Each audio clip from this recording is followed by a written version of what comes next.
don't recommend it for video editing, but just for like VODs, you know, if you just want to save your VOD, save your stuff, it's great. It's worth good. You can make a little YouTube video, no problem. For slow motion and some crazy edits, you're going to be very frustrated with OBS.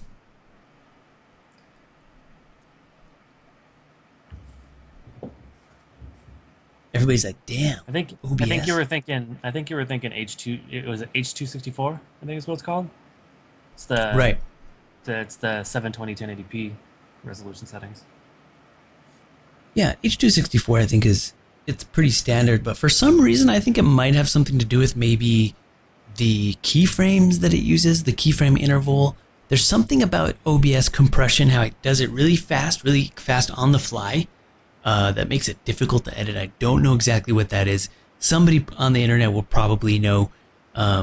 You know, H264 compression, when you study that in school, like in engineering or computer science, the H264 is like it's like its own class. You can take a class called H264 in the book.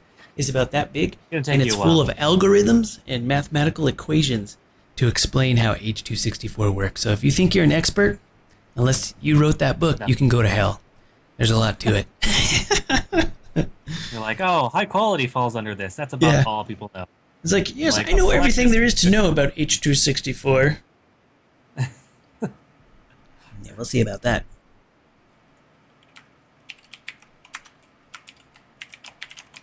I have a friend that showed me that book, and I was like, wow, the holy grail of compression.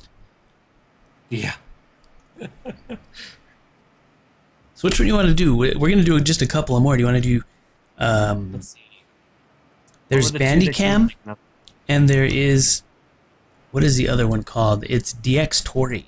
Yeah, DxTory. Let's do that one since we're gonna save your bread and butter for last because I know you're gonna. Oh, don't give any spoilers. No. Strike the beard. So, what do you know about DxTory? Because I've never actually heard of that one. Okay, DxTory is super badass, like super mega badass. And let me also open it up. I don't know if I'm gonna be able to open up my DxTory. Let's see if I still got it here. Whoa! I got a donation. I hear the donation sound. Let me take a pause to give a shout out and see who sent in a donation. Oh, it's Sheps. Sheps sent a donation, and he sends the most elite donations that you can possibly send. He sent a donation of $13.37. 1337. It's elite. Thank you so much, Sheps. Thank you for the support, man. It means a lot. And it goes a long way. And he says, hello, Synapse. Just wanted to say hello before I go to school. Well, that's a hell of a way of saying hello, my friend. Let's raise our glasses and give a cheers to Sheps. Thank you, my friend. And this one's going to be for you. Let me pour it. Let me fill up my glass. Here, you guys fill up your glass with your favorite drinks. Doesn't matter what you're drinking. So we can give a cheers. That's the spirit. Yeah. Woo. Yes. Ooh, that's a good one. Yeah, cheers. Right on, guys. Yeah. We're learning something here. We're doing a little bit. This is educational. All right. We're just going to list them like this because we're looking for the truth. All right, he's got his. We're all set now. Got the water. Good. Come Friday, though, I'm going to get me something better. Oh, damn. Yep. That's the laboratory drink for passing integral calculus. Ooh. Oh, damn. Calculus. Oh, man. No, not fun. It took me 4 tries to get through 251. 1 try for 252. I don't know.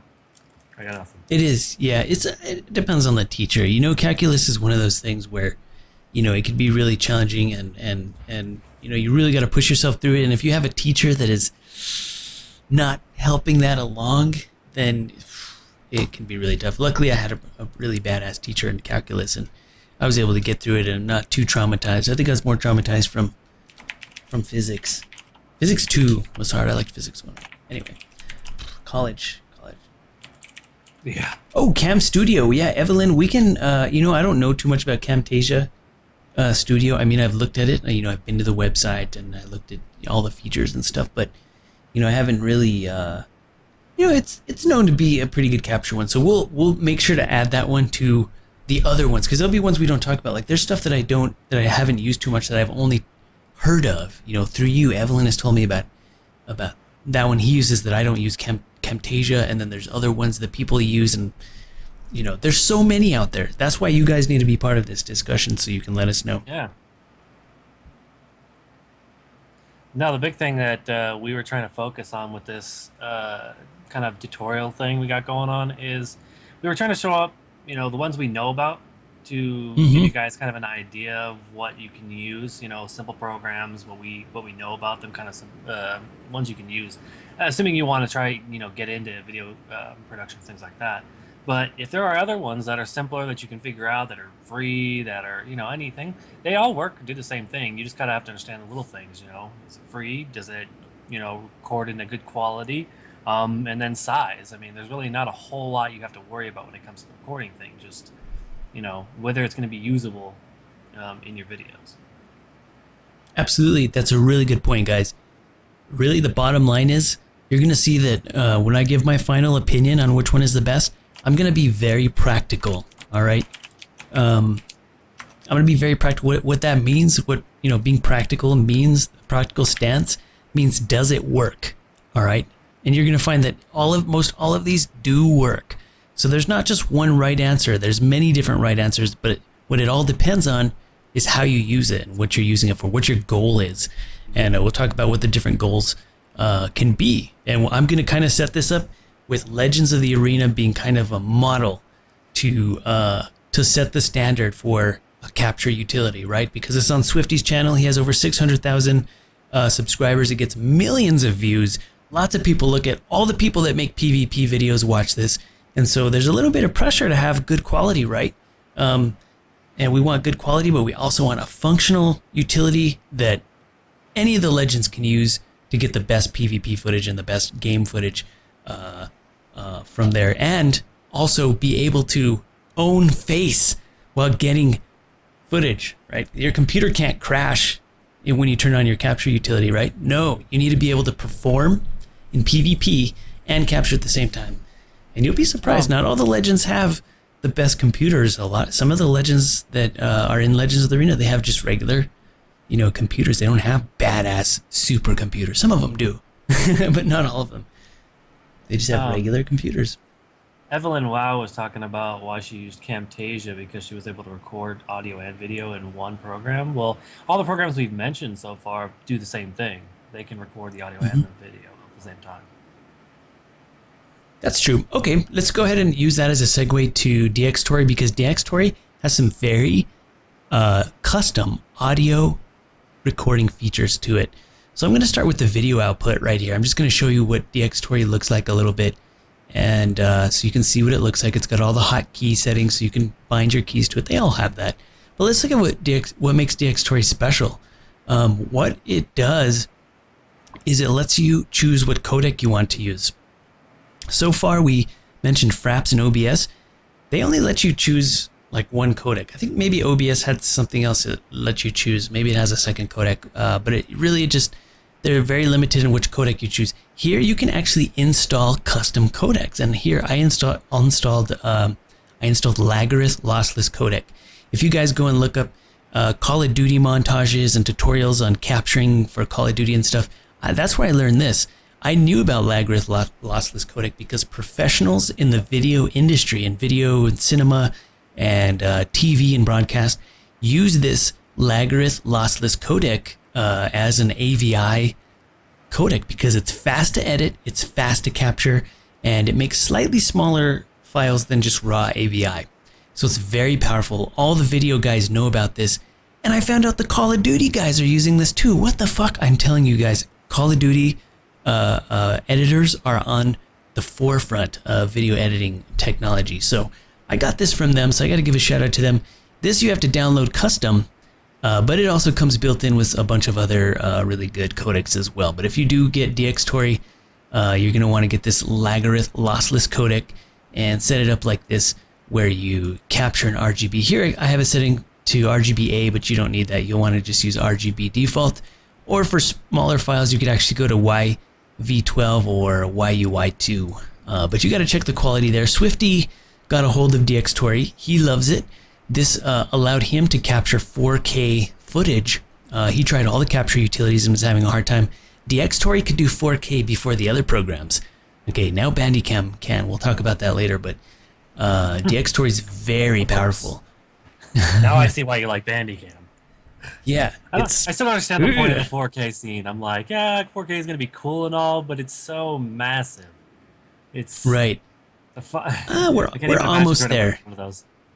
We're not quite. We're barely there in monitors. Like I think they have like one type that can do 4K. Yep. The technology we're pushing for it a little farther. Oh, Zim Voodoo is here. Welcome. Yeah, we're just doing we're doing a walkthrough, kind of a tutorial, a demonstration on all the capture utilities. We're going to talk about it, and we're going to upload this to YouTube and share it with the world. So, guys, okay, there's the first one either.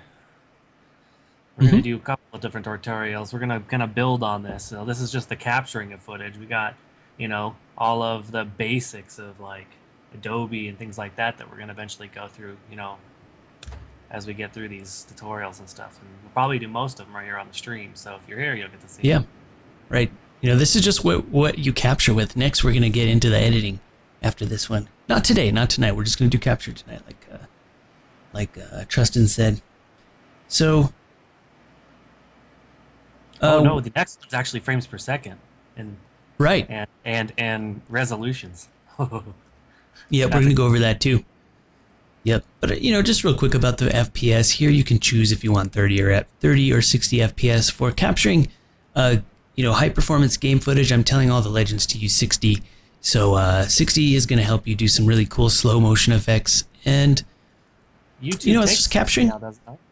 YouTube takes 60, that's right. So all the new Legends of the Arena are going to be in 60 frames per second.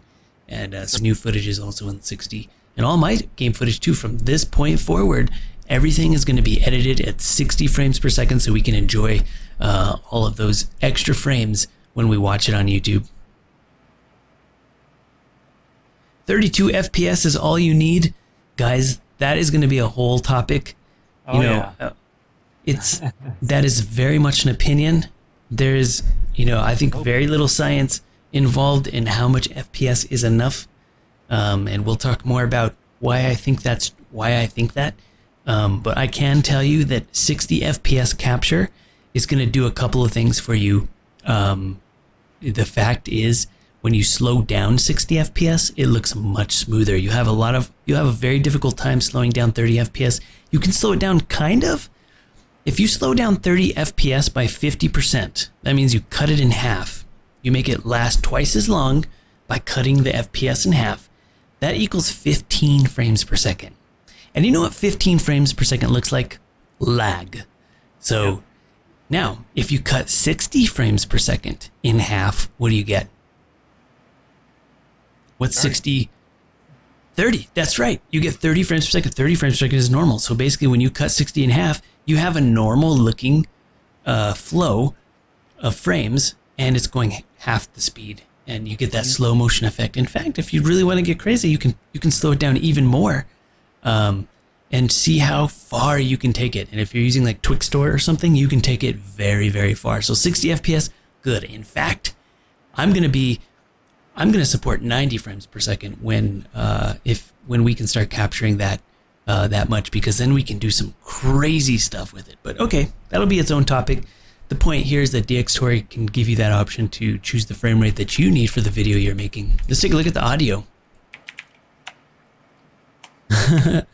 Zim Voodoo says, math is hard. You know what else is hard? Wink. I wonder. Could be anything. My head. Because I'm a fucking knucklehead. No, it's your beard. He's about to punch someone in the face. Somebody's getting punched at the end of the night, because we're talking about codecs and stuff, and we're going to get in an argument with the chat. Someone's going to get punched, so just wait. Probably something to do with frames per second and how the human eye can only see so much. I sense an argument with that one coming around. Yeah. I will start doing push-ups right now and stretch to fight you. Whoever wants to fight. I'm getting mad. Just kidding. We're in training now. Sam's just going to sit on the floor and his beard's going to do it for him. Yeah. Done. But I'm going to do a set of 10 with my hands behind my back.